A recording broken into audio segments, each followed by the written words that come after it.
Namhlanje-ke sikhuluma ngokuthi kuyini ukuphupha futhi-ke kudalwa yini ukuthi-ke ungaphuphi nhlobo noma-ke uwakhohlwe amaphupho okade-ke uwaphuphile ekuseni. Kuyini ukuphupha? Uma ulele ebusuku kuwumzimba olele kodwa-ke umoya wakho awuphumuli, usuke-ke uyoxhumana nethonga elikwembethe likulethele-ke umyalezo ngoba abazali bakho bangempela yithonga. Kumele-ke ukwazi lokho. Noma ngabe-ke kumele uthathe umsebenzi edlozi, kumele-ke ugobela alalele wena ngoba lesiphiwo onaso usiphiwe yithonga. Yilo-ke futhi elikuholayo ekwenzeni umsebenzi walo.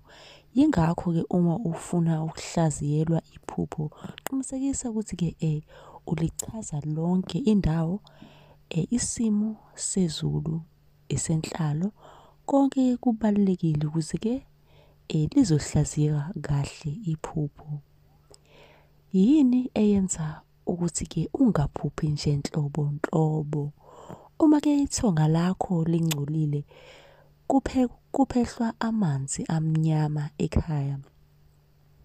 Okanye wena ongcolile, isiqu sakho ungcoliswe abantu osahlangane nabo ngokocansi, bakushiyela-ke amathonzi abo ngoba ucansi luyingozi. Lungayimisa impilo yakho uzwe-ke umuntu ethi ngazalwa ngembethe, kodwa-ke akulungi lutho ukholwe ukuthi labantu ukhohlwe ukuthi labantu osulale nabo bayithathile inhlahla yakho. Qikelela-ke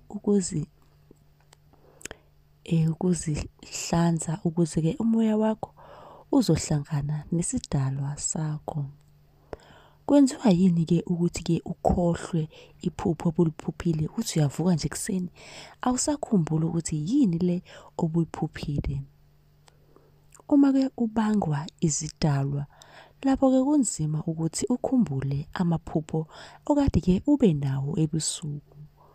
Uma-ke izidalwa ukuthi-ke iy'dalwa zakomalume zixhumana nawe kwelamathonga zilethe-ke umyalezo, kuvele-ke uqhamuke izidalwa zakubo kababa nazo zithi mzukulu wethu lowo mbango wenza-ke kufiphale ukuthi ukhumbule leyo myalezo ngoba izidalwa ziyakubanga.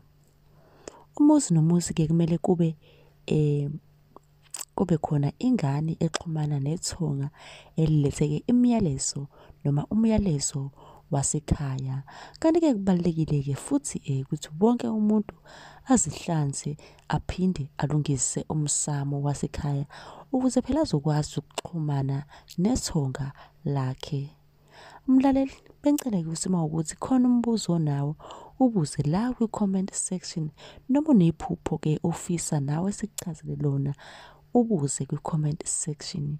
Kanti-ke ungakhohlwa ukushaya usubscribe ukuze ungaphuthelwa yiwo bonke amavidiyo engisazowafaka kule chaneli.